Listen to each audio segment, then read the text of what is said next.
What is up, awesome humans? Welcome to another episode of Studio Insights with Belvista Studios. You got Hannah, Victoria, myself, Kim here today. Feeling good, feeling pumped. Are you? I'm just speaking for all of us. Yeah. Good. All right, well, yeah, okay, cool. So Studio Insights is an opportunity for us as a team to chat to each other and ask questions and learn from each other, get tips, and hopefully that adds value. Not hopefully, I always say hopefully. We do it because we believe it adds value, and that's why we do it publicly. So enjoy this adding value moment brought to you by Belvista Studios. All right, my question is, around this time of year, New Year's resolutions drop off. People have good intentions and they don't form into habits, and we know that habits are important with learning solutions. So I was just wondering, did you have one specific tip that a person could do, like an action they could take after watching this video to the very end, to help them create their New Year's resolution that they had high hopes for into a habit that actually sticks? Do you have anything, Vic? Yeah, I've got one. Go on then. Finding like an accountability buddy who's gonna who'll be able to check in with them, whether it's like weekly or daily or fortnightly, whatever it is, like whatever they think they would need to have, and telling them, like explaining to them what the goal is and like why it's important to you. Or even if, I don't know, you might not have to go into that much detail, but just having someone else who's like aware of it and who's going to be like helping you out a bit along the way, and just having someone that's like you're able to talk about it with if you are struggling to stick to it, but you know that it's important to you. I think it helps having someone there who can remind you of that when you might not be feeling like doing whatever it is you're supposed to do. Yeah, I like that. That's really cool. What would you encourage? Like, is it kind of giving that person permission to say, hey, text me every week, or like, can we have a phone call? Like, how do you make sure that accountability happens? I guess it does depend on the person and like what you want from them as well. If it is just like a text a week saying, have you done whatever it is? Or if you want like a full-on discussion about it where you can maybe talk about how it's going, or get advice if you do need help with sticking to it a bit more. So yeah, I think it depends on what the goal is, really. Yeah, so accountability buddy and frequency and method to check in. Yeah. Love it. Thank you. Hannah, do you have a tip? Yeah, I think what I do, I love the accountability buddy. I feel like that's really useful. And I also love, and I've only recently started doing it this year, is booking out my calendar for each day. And I know it's something that you do, Kim, like I'm being really purposeful around this is how I'm going to spend my time today. And if there's things that you want to achieve, making sure that you set time aside in your calendar to do it.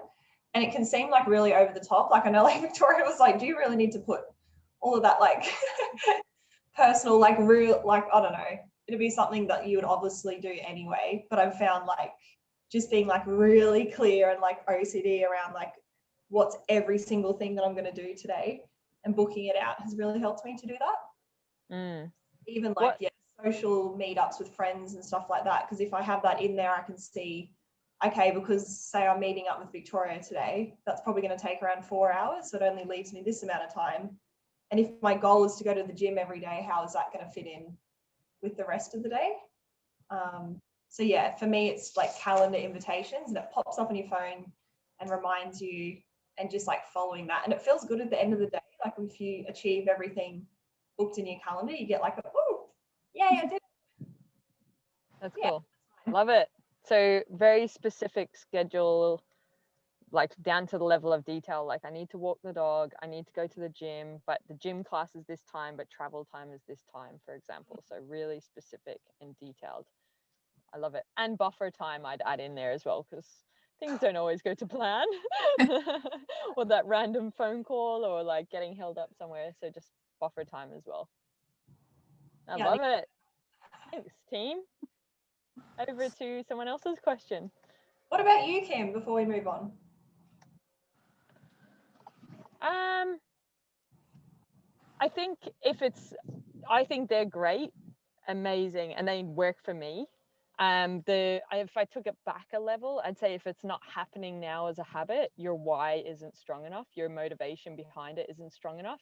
So revisit why it is that you want that as a New Year's resolution. You need to have like a fire within you that's like, there is just no option of this not going to happen. And if it's not that compelling, it's not going to happen.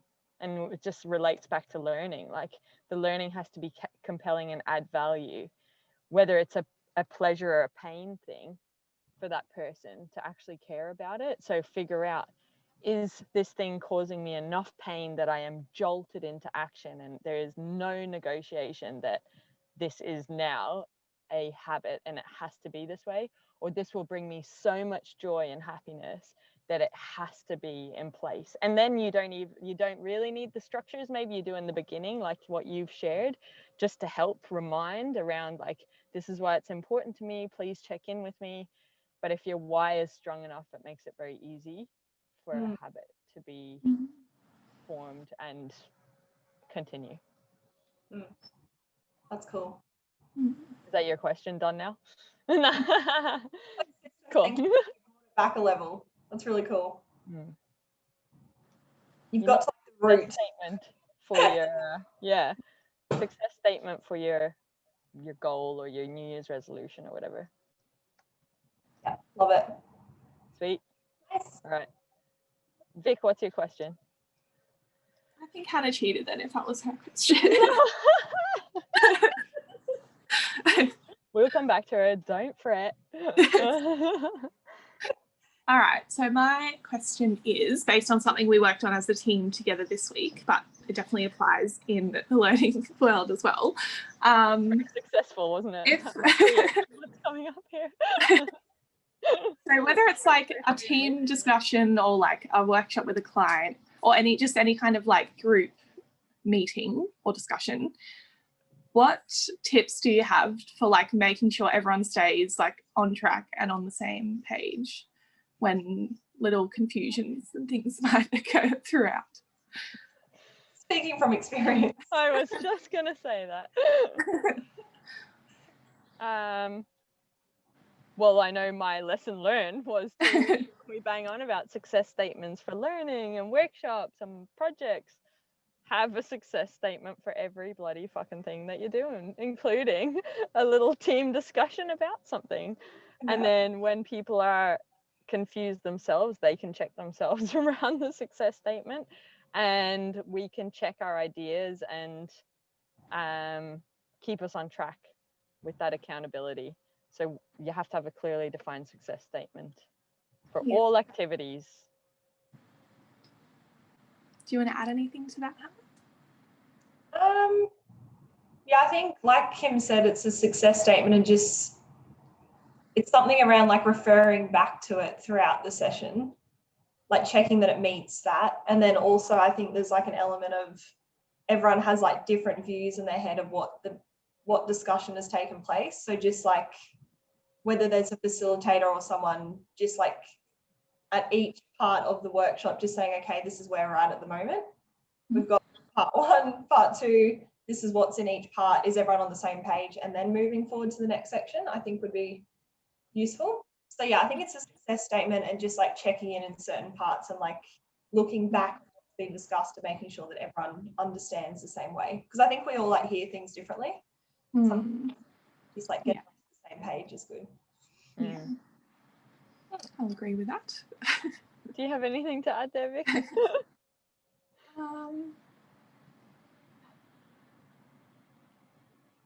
No, I think that's pretty much that pretty much covers it for me. I think you equally contributed to the mess that was that disconnect.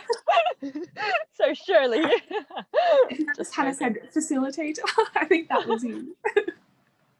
It was me, and it was because I didn't have a clearly defined outcome for it. I had an idea in my head, but I didn't articulate it clearly so that you knew the intention and what it tangibly looked like. I was holding too much information in my head And when I was communicating, I was drawing the dots visually in my head, but not checking back in with you guys. Yeah. I think also part two, like it's random, but even the environment that you're in, like I felt like for me, because I had like my little pug dog there, that was also an element where she was like doing stuff out and I'm like trying to watch her at the same time. And it just makes me think about when we design learning, what environment are our learners in? And like, I feel like distractions can sometimes get in the way and make things more difficult. But yeah, I'm not really sure how to solve that. No more pugs at work. I have to come to people. Cool. Does that answer your question, Vic? Going back to what was your success statement? What was your question? Yes, it does. Okay. Getting advice on staying on the same page as people. Cool. Hans, what you got? My question's for Victoria. So I've noticed recently Victoria's been helping people with development, e-learning development. So I just wanted to know from Victoria, how do you help a person who is facing e-learning development problems to meet their goal? Well, I haven't actually done that yet. But I so far I've kind of like prepared for it, but haven't actually like gone through the whole process. But I think like the preparation is probably like the most important part, like making sure I'm really clear on what the person wants help with. So like understanding what their queries or challenges are, just to make sure that when I give them advice, I'm answering the right question and solving the right problem for them. And like that does take time. Like you can't always tell just from like looking at a sheet of questions someone may have what exactly they're after. Like you do need to do a little bit of investigating, I guess, to figure out what they might be talking about. But then it's always still good to check in with them and say, like, is this exactly what you're wanting out of this? Which I'm sort of partway through that at the moment. And it will take extra time. Like I've booked an extra meeting with this person who's needing help to go through the queries first and just make sure, again, that we are like on the same page and that when I do give her the advice, it's going to be the right advice. And then I'll go away, work on it a bit myself so that she's not having to go through the whole process of me figuring things out, because I think that can be really confusing for people as well.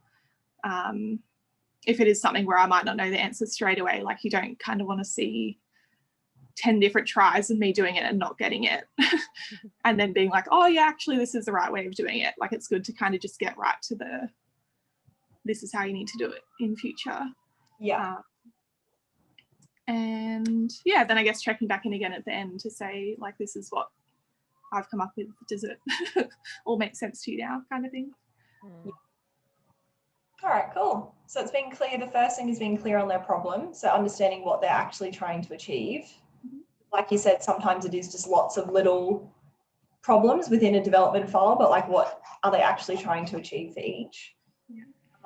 Asking them, is this exactly what you're after? So repeating back to them, this is my understanding. Does that make sense for you? Like, is that the same for you? And then figuring it out away from them so they don't have to watch you like figure it out.